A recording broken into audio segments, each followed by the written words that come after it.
Tigalag soon. Doon na ba kay mga problema nga imong nasinati niining nga panahon?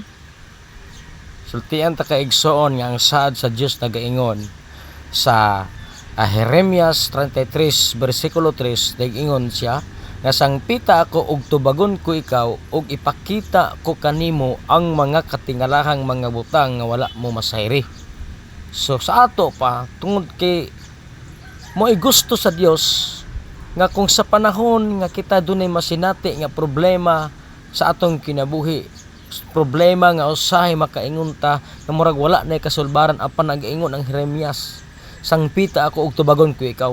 So diha sa atong pagsangpit sa pangalan sa Dios walay imposible, kundili posible gayod nga madunggan sa Dios ang imong pagpangalayopo tungod kay mo ni ang gusto nga mosampit kaniya ug iyang ihatag sa imuha ang mga katingalahang mga butang sama sa imong giampo nga wa ka masayod kung moabot ba o dili, apan ang Dios dili motuis sa iyang mga saad ni bisan kinsa nga nagtawag sa iyang pangalan. Daraygon ang Ginoo.